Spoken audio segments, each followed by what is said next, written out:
What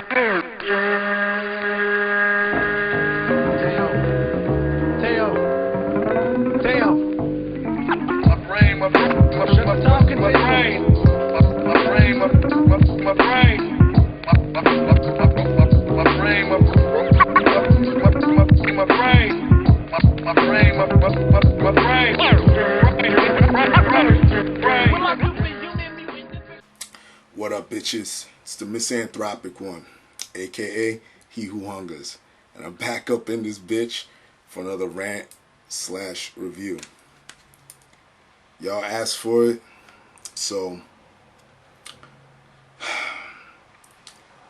I'm not even gonna say what the fucking title is. You know what it is already. I don't know why y'all asked for this. You probably already know what I'm gonna say about it, but here it is. Because of lots of requests by y'all, I'm gonna review it real quick. I'm not even gonna get into the history of Lil Wayne. He is probably one of the highest selling rappers at the moment, and y'all should already know about him. If you're subscribed to me, you should know how much I can't stand how his style is so totally commercial now, and I really don't know what else to say. But y'all wanted this review, so let me get into it real quick. There's 15 songs, but I got the Best Buy Deluxe Edition, so there's 3 bonus tracks, so there's 18 altogether if you get this at Best Buy. And I'll talk about some of the producers that put this shit together. You got Willie Will, DVLP, Mega Man, Sean Dre, aka Bangladesh. Y'all might know him as Bangladesh. He's another commercial producer. Snizzy, T-Minus, Young Fire, Polo the Don, The Commission, Cool and Dre, Detail, Angel Onel Apante, Christopher Allen and Infamous, and REO of the Sound Killers, and Diplo. Those are the producers that produced the tracks and the beats on this album. Let me get into some of the features on this album. You got Corey Guns, son of the legendary Peter Guns. If you don't know who Peter Guns is, look him up. You have, of course, you got Drake on here. You got T-Pain. You have Tech 9. You have Andre 3000, who isn't even credited on the back over here. You can't, I don't know if y'all could see it, if it right there. He's on the interlude song with Tech 9, but he's not credited on the back. You got Rick Ross, John Legend, Jadakiss, Drake, Bun B, Nas, Shine. I'm sorry, I gotta laugh at that. And I'll tell you why in a little bit. Busta Rhymes, and Bruno Mars. So those are all the features that are on this album. Got a lot of features, and yeah, I'll go into it. Just hang on a minute. Okay. This album really didn't do anything for me. Wayne just got deeper and deeper into the commercial pile of bullshit that's out there. If you're a fan of Wayne in general now, how he is lately, last couple years, you're gonna fucking eat this album like candy. And I've said it before in previous rants, and I'll say it again. One of my favorite albums is The Carter 2. That album, to me, I fucking love that album, and I want that Wayne back. And I know a lot of people, a lot of my subscribers want me to rip Wayne apart. I'm not really gonna do that because, again, I really love The Carter 2. That is a serious, solid rap album. It just seems like now he is just into that commercial bullshit, that easy disposable bullshit, and that's basically what this album is. And let me see, out of all 18 of these tracks, I probably could rock with about maybe like 3 or 4 of them at best. And I'll tell you which ones those are. Like, I like 6 Foot 7 Foot featuring Corey Guns. I mean, you guys know what that song is. The only thing that I hold against that song is the fact that on the radio and on MTV, and it gets played the fuck out. It's such a good song. Like, the first couple times I heard it, I was like, okay, I like it. Lil Wayne is going in. Corey Guns comes in and is ripping shit apart lyrically. But I've said it before. I don't listen to the radio, nor do I watch MTV. But I always happen to be in places where people will have the radio on, or they'll be watching MTV, or they just happen to leave it on, or whatever. And I hear this shit constantly. And how the fuck could you play out such a good thing? Like, oh, that shit fucking gives me a headache. It fucking drives me wild, on the radio especially. They'll play the same fucking song 30 fucking times in one fucking hour, and they'll expect no one to get fucking tired of this shit. And unfortunately, I got tired of 6 Foot 7 Foot like 2 days after the shit came out. So I'm just being real with y'all. I mean, it's a good song, but it got played out real quick. And for those of you that never heard it, I'm comparing that single to the single on Lil Wayne's last album called A Milli. It has that same feel where just Lil Wayne is going in over a decent dope beat, and love the sample on 6 Foot 7 Foot. The whole Harry Belafonte shit, that shit is tough. I will admit that, but again, it got played the fuck out. Let me go way down to track 10, Abortion. Now, judging from that title, when I first looked at it, I thought that it was going to be some type of deep track with a deep meaning, but again, it's Lil Wayne. Same old typical Lil Wayne of today, just kicking the bragger raps, but it fits on that track. I don't know why, it just does. I like that track. That's one of the few tracks I like on here. Maybe it's the beat, and maybe it's the way he's riding the beat. I don't know.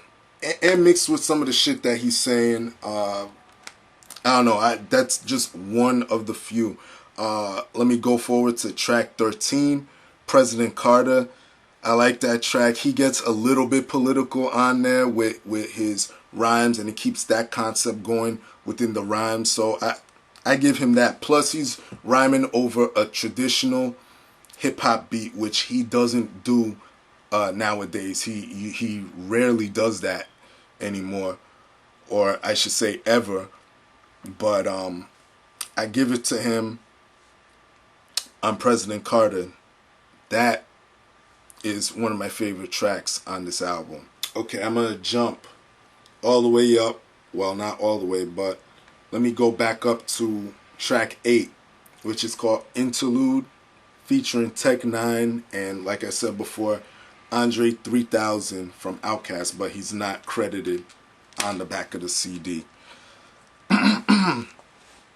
I'll be honest. Tech 9 was 80% of the reason why I wanted to buy this CD, because Lil Wayne claims that he's a fan of Tech 9. Lil Wayne was on Tech 9's last album. Let me promote that real quick. All 6s and 7s. I reviewed this album. Check it out. Dope fucking album. And props to Tech 9. Thank you for putting me on your website / blog site. And Tech 9 is one of my favorite lyricists. So Lil Wayne, excuse me, went in on that album with Tech 9. They made a pretty dope song. And I was hoping to hear that again on this album, but it's just, that track is just Tech 9 and Andre 3000 with no Lil Wayne, and that kind of puzzled me, you know. And I know some of you motherfuckers are gonna be like, well, it's called interlude for a reason. Yeah, I know, but still, you know, with MCs like Tech 9 and Andre 3000 on a track together, it would have forced Wayne to bring his fucking A game. Fuck that, his A+ game. It would have made him step his game up and really put out a raw track, and he had the chance to do that, and he just wasn't on the fucking track. And unfortunately, that shit sucks. But track is hot. That's, again, one of the few tracks that I like on this album. Yeah, the 4 out of the fucking 18. But with that being said, let me tell you, with some of the features on here, some of them are rappers that I love, like Bun B, Nas, Shine, Busta Rhymes, Jadakiss, Rick Ross. You know, with all these people on there, they still weren't enough to save the album in my eyes. Like I'll say, for instance, track 15, which is the outro. You got Bun B, who I mentioned, all these guys before. Bun B, Nas, Shine, and Busta Rhymes. And Nas went in on it. He went in, I think he caught his second wind, because as of late, like if you heard that track Nasty by Nas, I mean, that shit is fucking fire. But Nas went in and did his thing. Shine, Lord have mercy. I don't know what happened to this motherfucker, for real. Ever since he came out of jail, I heard a few shits by him, and I cannot co-sign Shine anymore, man. I can't. I don't know what the fuck he's doing. You know, I used to love him back in the day when his first album came out, but I don't know, man. He got to get back on that shit. Busta Rhymes did his thing. I'll give him props, even though he's been pissing me off with his own solo albums. But he went in on the outro. But again, all these features could not save this album. Oh, and props to Corey Guns, by the way. I did say he's the son of Peter Guns, but yeah, he did do his thing on 6 Foot 7 Foot. Let me just repeat that again. So really pay attention to that track. If you haven't heard it already, go back and listen to that. In conclusion, this album is not really a hip-hop album. It's more like a pop rap album. That's the way I'm looking at it. That's the direction Lil Wayne has been in the last couple of years. And this shit, it's just, it doesn't really do anything for me. A lot of his lines that he kicks, like my man Mike Valone, he always tells me this shit. He goes, yo, it's like you're trying to spit game to a chick at a bar, and that's how his delivery comes across, like he's kicking it to a chick at a bar with his metaphoric style and punchline styles. And by the way, speaking of that style, you know, I'll give it to Lil Wayne. He did change the game, because so many rappers, even some of my favorite rappers, are swagger no, I don't even want to say swagger jacking. They're jacking that whole style of the whole. How do I explain it? Like, you'll say the metaphor without saying like. I guess you would call it a simile, but in Lil Wayne. In a Lil Wayne way, if you know what I mean. Like, he says on here, what is the rhyme? I just started laughing my ass off when he said this. He goes, something about, I got my demons, exorcism, you better tell them I carry the tools, mechanism, you know, shit like that. Yo, it drives me fucking up the wall. Like, Lil Wayne is full of that shit, and it drives me fucking crazy. I read a comment somewhere, I think it was on Hip Hop DX, where someone goes, this is Lil Wayne's style. And he goes, you could see me in the skies, star. Yeah, you could see me in the skies, star. I'm trying to take it far, car. Something about don't make me mess up my face, scar. You know, shit like that. That shit is fucking bananas. It's fucking funny, but it drives me crazy because now other fucking rappers are picking that shit up. And it would be cool if Lil Wayne stuck to that in a sense, you know, but I guess he did change the game. But not every influence is positive or a good influence. So again, this album, it seems like Lil Wayne can't even make a real concept anymore unless it's a fucking track about bitches, which he does a few times on here, and y'all know how I feel about that. I feel it's an easy score.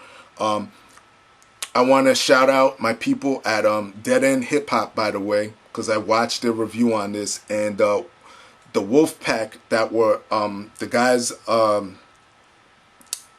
that were featured on the Lil Wayne album review brought up a good point about the single How to Love, that the video has more of a message in the visuals than that track alone. And wait a minute, let me speak on that track for a minute before I conclude this whole shit. Yeah, like I was saying about How to Love, that track felt like it should have been on the Rebirth, you know, due to the guitar licks and how Lil Wayne was coming across with the singing opposed to the rapping. And see, that track had potential to be a really good track if he didn't have the fucking auto-tune on it, and if the whole Rebirth album sounded like that without the auto-tune. Yo, I would give Lil Wayne all the fucking props in the world. And again, like my people at Dead End Hip Hop, or I should say the Wolfpack, when they were featured on that video, they the one dude had a good point. He said, yo, the video has visuals that put his message across better than the song does, and that is true. So if you have a minute out of your day, go watch the How to Love video, and you'll see exactly what I'm talking about. But my rating of this album, I'm gonna give it like a 2.5 out of 10. I mean, this shit really, it does nothing for me. I'm not gonna waste your time, but y'all wanted a review, there it is. That's how I fucking feel. All you fucking Lil Wayne fans, don't fucking come cursing me out. You know, I've been listening to Lil Wayne. I knew Lil Wayne from way back when, like when he was still with the Hot Boys and all of them. So don't tell me about that I don't know about Lil Wayne, or don't come cursing me out. Don't be a fucking dick rider. It's my opinion. I love the Carter 2. That's my favorite Lil Wayne album. And that's about it. Everybody else, y'all know the deal. Leave your love, leave your hate. Most of all, subscribe. And if you want to, buy the album. But whatever. Stay tuned for more reviews, and peace, bitches.